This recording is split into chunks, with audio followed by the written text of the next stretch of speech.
Hola, ¿qué tal? Buenas tardes, bienvenidos a Marismas del Sueño. Hola, ¿qué tal? Buenas tardes, buenas noches o buenos días, dependiendo de la hora que nos escuchen. Y bueno, en esta ocasión traemos un programa por la fecha, debido a que el 20 de agosto es el día del nacimiento de H.P. Lovecraft, y pues obviamente no podíamos dejar de hablar de Lovecraft en su nacimiento. Y para esta ocasión hemos elegido un cuento del que prácticamente se habla poco, pero ha tenido cierta repercusión.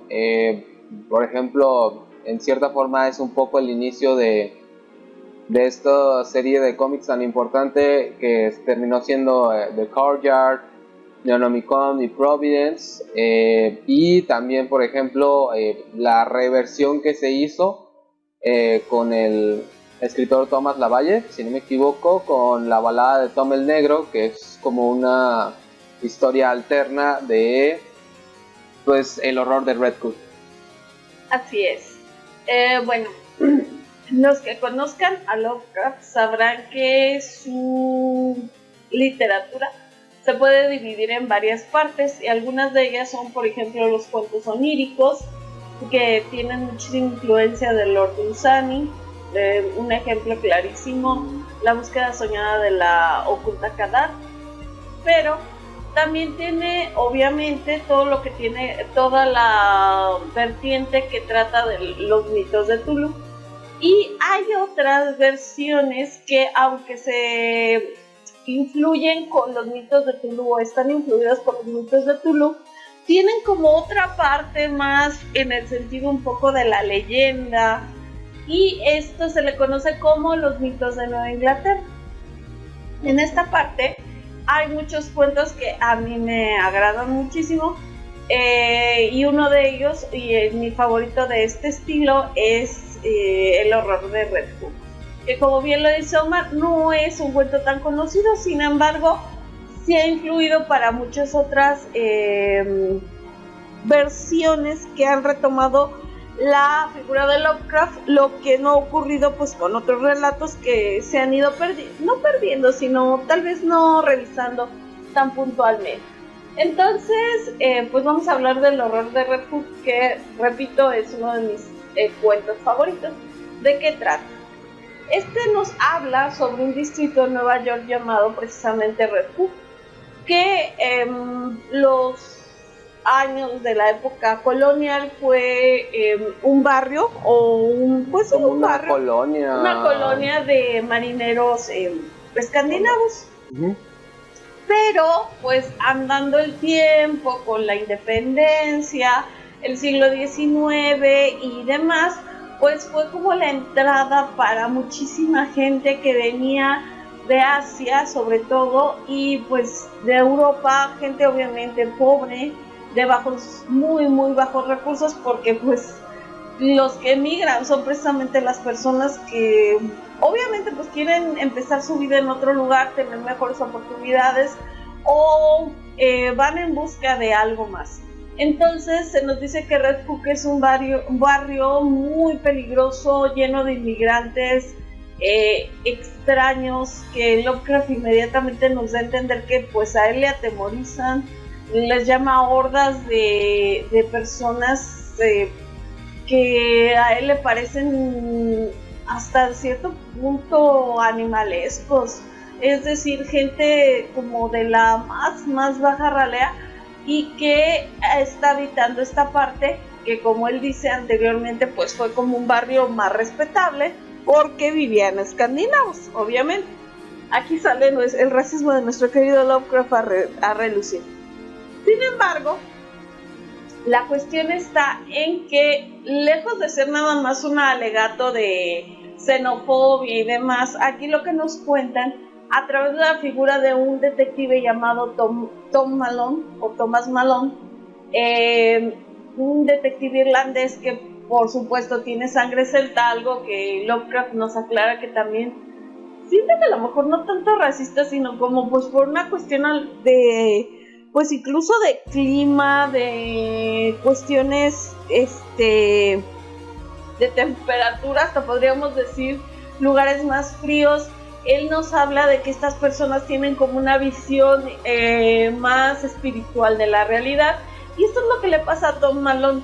Él tiene el alma de un poeta y sin embargo pues la vida tan terrible que se lleva en una urbe tan grande como lo es Nueva York, pues lo ha hecho pues de alguna manera bajar sus sueños y centrarse en la realidad. Sin embargo, él menciona que un caso muy extraño fue el que lo llevó a encontrarse con este mundo que él pues pensó que solo pertenecía en los sueños. ¿Qué sucedió? Pues que en las redadas y en, pues, ¿cómo se llamaría? Pues como en las revisiones policiales y demás, se enteraron que había un anciano llamado Robert Sullivan, que era un descendiente de holandeses y que está haciendo, bueno, este hombre es un hombre muy culto, de hecho es un hombre que ya digamos está en una pobreza digna, pero que su familia fue una gente de mucho dinero, vive solo en su casa, se atiende él mismo, no recibe casi a nadie, pero es una persona muy muy estudiosa precisamente de estos lugares de donde vienen la mayoría de estos inmigrantes, es decir, de unas regiones asiáticas. Mencionan Turquistán, Kurdistán y otros lugares, y él conoce mucho de la mitología, religiones y demás de estos sitios, y se rumora que está alquilando unos edificios, sobre todo un salón o sala de baile que funcionaba como una iglesia, y que ahí está llevando a cabo reuniones muy extrañas. Además de que ha habido desapariciones en estos barrios de niños, y a Malone lo mandan a investigar. Entonces Malone se da cuenta de que Robert Sullivan está muy muy involucrado con muchos de estos extranjeros, y de hecho se nos dice algo muy curioso, que entra más gente de la que en realidad sale en este lugar. Quiere decir que pues muere más gente, pero muere de una manera misteriosa y que no se sabe qué pasa con sus cuerpos. Entonces pues él va y trata de conectar de alguna manera con Robert Sullivan, de saber qué está haciendo, qué es lo que, por qué un hombre erudito, aunque ya de una posición social ya paupérrima, ¿qué relación tiene con estos hombres? O sea, no tendría como una razón de ser por qué se está juntando con estas personas. Y pues le dice que ha leído algunos de sus libros, y momentáneamente este hombre como que se interesa, pero después se da cuenta de que pues lo están vigilando y pues rechaza a Malone. ¿Qué ocurre? Pues la misma familia de Robert Sullivan se da cuenta de que es muy extraño pues todo su comportamiento, y tratan de recluirlo en un psiquiátrico porque piensan que está loco.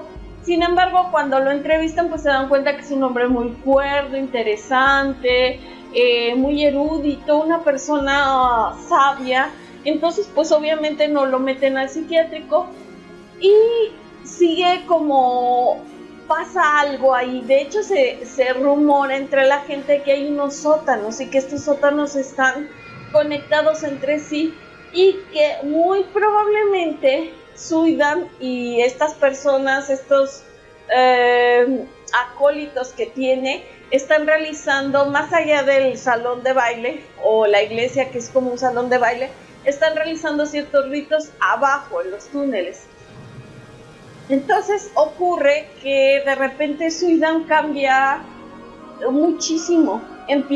Se nos dice que es un señor ya muy gordo, anciano, pues digamos hasta con ropa dejada, que pues obviamente había sido una persona rica, pero ahora no lo era. Entonces pues ya había descuidado mucho su apariencia, y de repente empieza a adelgazar, su cabello se hace oscuro,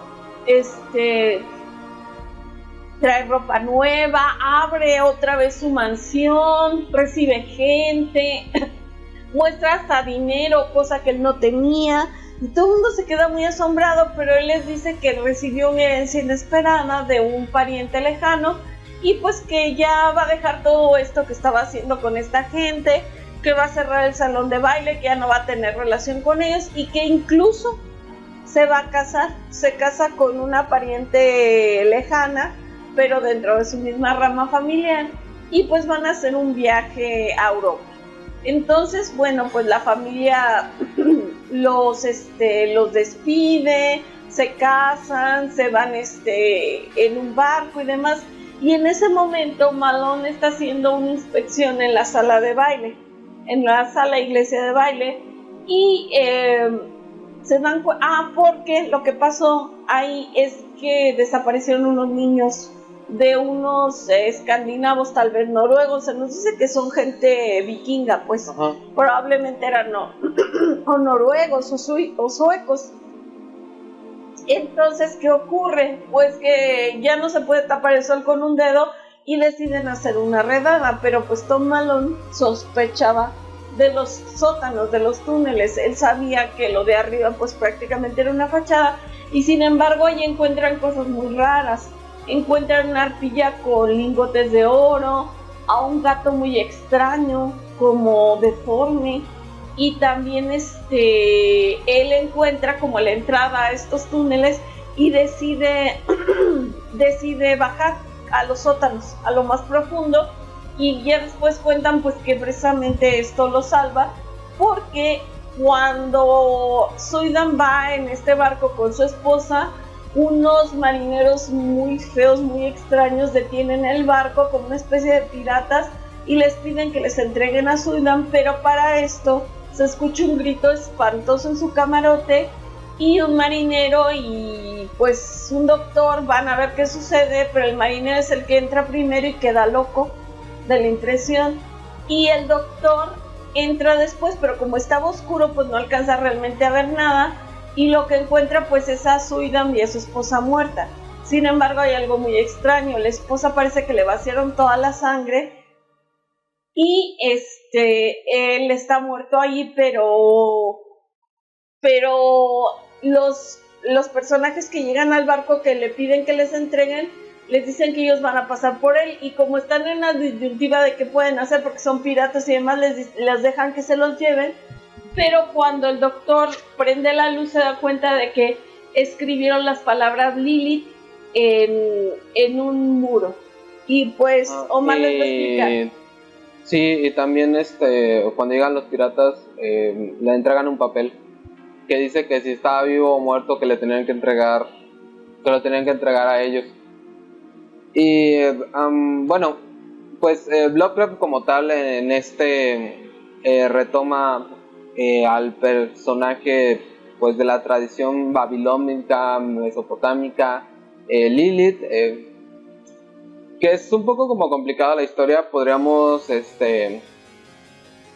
hablar que por ejemplo pues en algún momento en la tradición judía es con la primera esposa de Adán, pero ella no se quiere someter y entonces es exiliada. Después termina copulando con demonios y se convierte en la madre de los demonios. En algunas tradiciones su forma física era como la de una lamia. En la Edad Media se convierte más o menos en un súcubo. Entonces por eso también toma esta idea de que a la prometida, bueno, a la esposa ya le terminan como succionando la sangre. Y bueno, lo que no me acordaba era que ahorita con esta relectura pues no sabes cómo muere exactamente Suidan. O sea, Lovecraft no te dice. Por ejemplo, en Providence es como un desgarre así completo, como de un animal así completo. Acá te insinúa algunas cosas por lo que le pasa a la esposa, pero nada más. Y realmente a mí ahora, yo con esta relectura que hice, puedo creer que incluso, no sé, igual es una tontería, pero ¿no crees que Suidan ya estaba muerto? Que por eso ese cambio extraño, ese rejuvenecimiento y lo que ocurre después. Es que yo creo que generalmente, o sea, bueno, tú y yo lo hemos visto en muchísima literatura de horror, de esta que habla de cultos, de sectas. Generalmente están metidos porque quieren algo. O sea, quieren ya sea cuestión monetaria, es muy común que, pues obviamente como todos los alquimistas, están buscando la juventud, están encontrando una forma de evitar la muerte. De hecho, en algún momento se nombra aunque una dieta especial. Y bueno, o sea, por ejemplo, esa es una cosa chistosa que no lo noté bien hasta que leí Providence, que decía que había como 4 métodos para evitar la muerte, que son como que esos métodos sí los menciona Lovecraft en su literatura, pero están como o sea, no es tan notorio, pero sí es como un tema recurrente en Lovecraft, como esta parte de tratar de evitar la muerte. Entonces yo siento que, como cualquier cultista, él estaba en ese culto porque lo que quería era algo, pues, o sea, obtener dinero, rejuvenecer o quitar la muerte. Y cuando lo logró, él se quiso salir. O sea, simplemente dijo, pues ya me voy a ir y por eso ya no voy a estar aquí. Pero obviamente no contaba que lo iban a buscar. Yo, esa es mi, ahorita que lo volví a leer, esa es mi interpretación, o sea, porque siempre es eso, o sea, el cultista hace algo y le termina explotando en la cara porque, o sea, la idea, que ya lo hemos hablado también, es que el humano en su, pues, en su estupidez natural, en su egolatría natural, en su, pues, ¿cómo es la palabra? Sí, la egolatría. Sí, la egolatría, pues como que cree que puede controlar las cosas, o sea, cree que puede ser Salomón, diría yo, pero pues en realidad controla a los demonios, pero pues Salomón podía por el poder de Dios, y acá ellos prácticamente están solos con ciertos conocimientos que les ayudan, pero como vemos a la larga, pues realmente no es suficiente. Y como decía Lovecraft en el caso de Charles Dexter Ward, ten cuidado con lo que invocas desde las estrellas, porque dice, invoca lo que puedas controlar. Y acá en este caso, pues Sudan, a mí me da la impresión, porque avanzando el cuento pasa algo. Cuando Tom Malone baja a estos túneles, a este lugar, empieza como una caída hacia algo, ahí se podría llamar, él dice que hasta donde estaban arriba en la iglesia, que era el salón de baile, y lo que encontraron, y en los pisos inferiores, hasta cierto punto es algo real, pero a medida que él cae a estos túneles y demás, empiezan a pasar cosas que para él son oníricas, que realmente no podrían ser reales.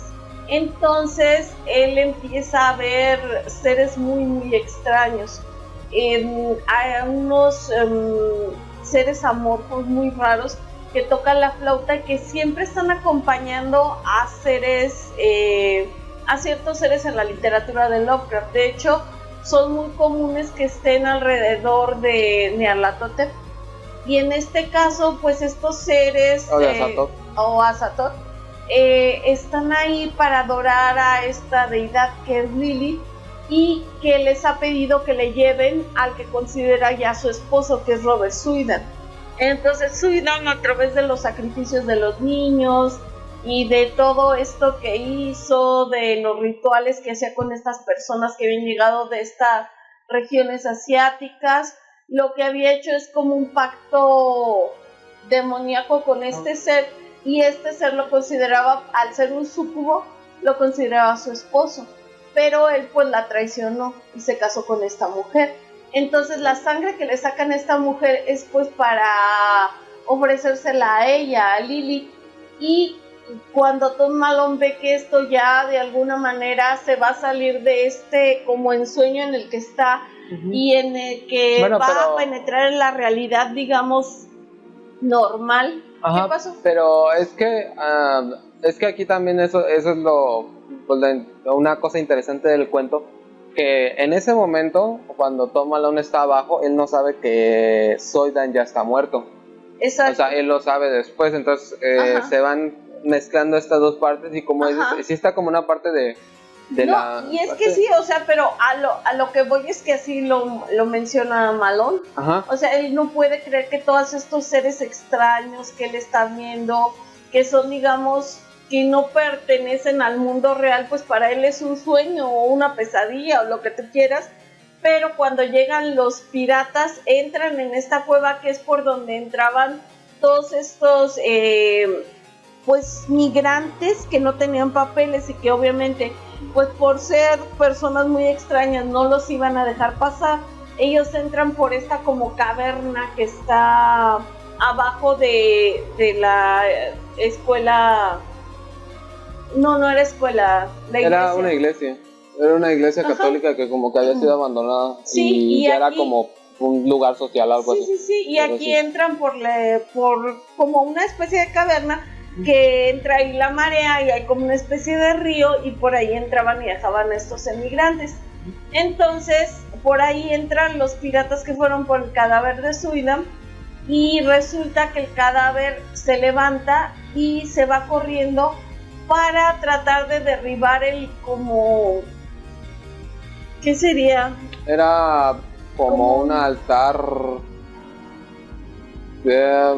más o menos, pues es que como lo describen en Providence, era como un altar fálico, algo así. Ajá, en el que estaba este ser, pero a mí lo que me llama la atención, y por eso yo te decía que yo pienso que a lo mejor Suidan ya estaba muerto, es que el cadáver se va descomponiendo.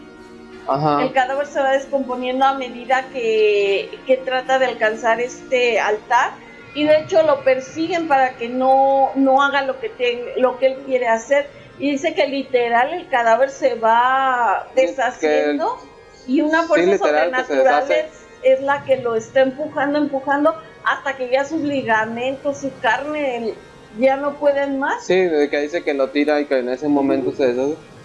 Es que también ahí está raro porque es que la descripción que hace Lovecraft del cadáver de Suidan dice que es el cuerpo gangrenoso o algo así. Entonces está muy raro, o sea, yo creo que, o sea, vuelvo a lo que te decía, o sea, en realidad ya había logrado como lo que quería y de alguna manera pues como que estaba contaminado, pues. Y bueno, a mí se me ocurrió tal vez esta idea de que él ya había muerto y por eso ahora que ya no tenía como esta protección o este encantamiento, ya su cadáver pues ya no podía resistir y empezó a deshacerse porque realmente tenía muy poco de haber muerto. Ajá. Tenía a lo mejor media hora, una hora de haber muerto. Entonces pues un cadáver no se deshace tan rápidamente. Tal vez era parte del hechizo, del trato que había hecho y pues ya se estaba terminando. La cuestión es que en ese momento se desata como un pandemonio y todo desaparece y la iglesia o salón de baile se derrumba. No, la iglesia no. ¿Qué? No, es que los que se derrumban son los edificios donde estaban los policías, que era donde vivían algunos de los inmigrantes que traían. ¿La iglesia no fue la que se derrumba? No, la iglesia no es la que se derrumba. Ah, bueno, entonces, estos lugares, y Malone se salva porque está abajo. Ajá. Está abajo en lo más profundo, que es en esta cueva que da esta entrada al mar. Y lo curioso es que cuando lo van y lo rescatan, encuentran una masa putrefacta y casi licuada, y se dan cuenta que son los restos de Robert Suidan por la dentadura, que fue lo único que quedó. Que esto me recuerda bastante al cuento de Poe. Ajá, el extraño caso del señor Valdemar. Sí. El extraño caso del señor Valdemar literalmente quedó así. Pero el señor Valdemar, que por cierto lo leí hace poco, tenía 8 meses de muerte. Sí, pues esa era como la idea.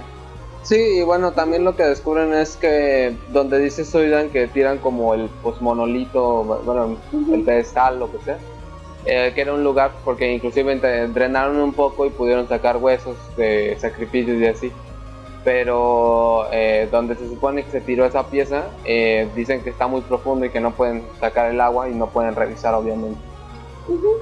Y pues ya nos dicen que Malone queda muy traumado. De hecho, no lo dan de baja, pero sí le dan unas vacaciones para que pues de alguna manera se trate de recuperar, porque lo dejó muy muy traumado este caso. Y él de hecho no quiere ver ningún edificio moderno, de alguna manera, o un edificio que tenga ladrillos. Algo así, por eso lo mandan como una aldea de esas de Nueva Inglaterra, donde le dicen que hay puras casas de madera antigua y demás. Pero un día tiene que ir a un pueblo, creo que a comprar revistas y cosas así, y le da un ataque. y ahí pues se da cuenta de que esto lo tiene todavía muy, muy fuerte dentro de él. Y el cuento acaba muy interesante porque nos dicen que hay una invocación que era parte de los ritos de estas personas con las que Zuidamu se unía, que era... ¿No te acuerdas? No me acuerdo ahorita del este, pero o sea, lo que hablaba era como de Lilith, o sea, daba como unas características y una invocación. Lo que dice es que al final una anciana se le está enseñando a un niño. Ajá. Y bueno, o sea, lo que te da a entender es que el culto sobrevive, pues, o sea, de alguna manera. Sí, claro, porque incluso mencionan que Robert Zuidamu no es nada para ellos, que llegó y se fue y prácticamente pues la marea humana que sigue ahí, los ritos, las tradiciones tan antiguas, pues para ellos pues su figura de Zuidamu llegó y se fue y se va a desvanecer. No es importante, pero con esta historia que nos cuentan de que esta anciana le está enseñando a un niño, quiere decir que las tradiciones de manera oral, como lo han sido durante siglos y milenios y demás, van a continuar, y estos ritos también. Ajá, sí, y bueno, hablando un poco de lo que decía Gaby al principio, esta parte de cómo se dividió un poco la obra, de la parte onírica, o los cuentos de sueño o algo así podrían decirse, o los cuentos de las tierras de los sueños, los mitos de Nueva Inglaterra y los mitos de Tulu. Si no me equivoco, creo que Rafael Llopis es el que hace esta división. Sí. Y también la retoman en los libros que publicó Tomo en los 2000, que fue como de las primeras ediciones mexicanas que hubo de Lovecraft. Porque, bueno, si recuerdan, los que son ya lectores ya veteranos, pues antes no era como ahorita, que Lovecraft está en casi cualquier editorial, tiene una edición de algún libro de Lovecraft. Hay ediciones baratísimas del Fondo de Cultura Económico, de la llamada de Tulu, por ejemplo. Entonces, pero antes esto no era común, o sea, antes se publicaban 2 o 3 editoriales y ya, y prácticamente eso era todo. Entonces, bueno, pues un poco nada más lo que decía Gaby, como que los mitos de Nueva Inglaterra son los protomitos de Tulu. De hecho, como que después retomaría algunos elementos de ahí, porque pues en realidad como tal, aunque Lovecraft sí decía que pues no se llamaban los mitos de Tulu, sino eran, bueno, más bien era yoxotería, él le decía así. Pero bueno, el término mitos de Tulu lo pone como tal August Derleth, que es el que recupera la obra de Lovecraft al morir Lovecraft. Sin embargo, como tal, pues empiezan con Tulu, o sea, en realidad lo que conocemos como los mitos, pues empieza como con la llamada de Tulu, que vendría siendo un año después. Se escribe en 1925, la llamada de Tulu se escribe en 1926. Y bueno, de hecho son cuentos que tardaban también un montón en ser editados, o sea, publicados en algún lado. Me parece que se publicó hasta el 27 en Weird Tales, hasta el 28 se publicó la llamada de Tulu, o sea, imagínense. Y pues obviamente los mitos de Nueva Inglaterra son más sencillos de asimilar, a mi parecer, porque bueno, retoman mucho del folclore, de la tradición. Aquí por ejemplo estamos hablando de Lilith, se mencionan nombres de demonios de la cábala, bueno, no de la cábala, sino de la tradición judía, judío-cristiana. Sí, Mesopotamia, Babilonia, demonios y demás.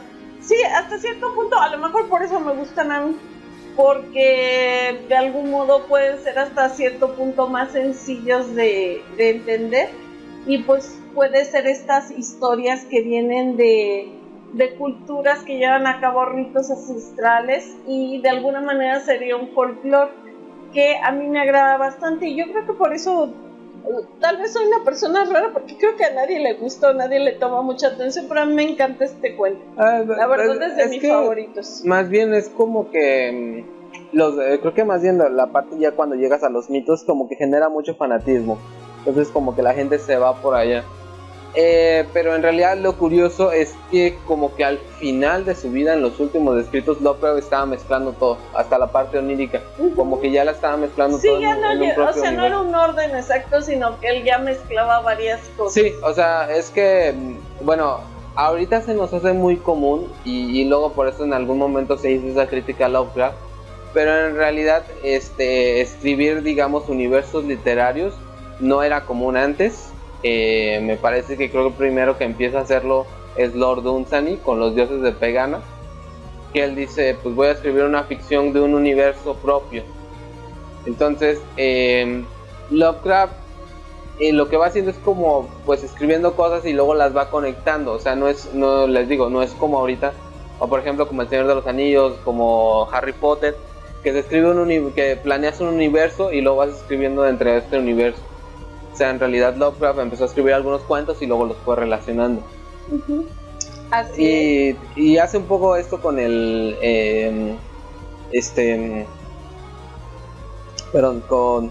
les digo, o sea, en realidad son como la semilla, pero es que también lo interesante es, les digo, estas semillas de muchas cosas que en realidad son problemas, digamos, de hecho, terrores del siglo XX, como decía Neil Gaiman, Lovecraft redefinió los terrores del siglo XX, como por ejemplo la hibridación. No sé si te acuerdas que hay una escena al final donde encuentran a unas mamás que habían sido secuestradas con unos niños y que los niños cuando salen a la luz se mueren. Sí, que están en completa idiocia y son tan raros que la gente cuando murieron se casi dieron gracias. Ajá, porque eran muy muy raros y te dan a entender que son los resultados de la unión con los incubos y sucubos. Ajá.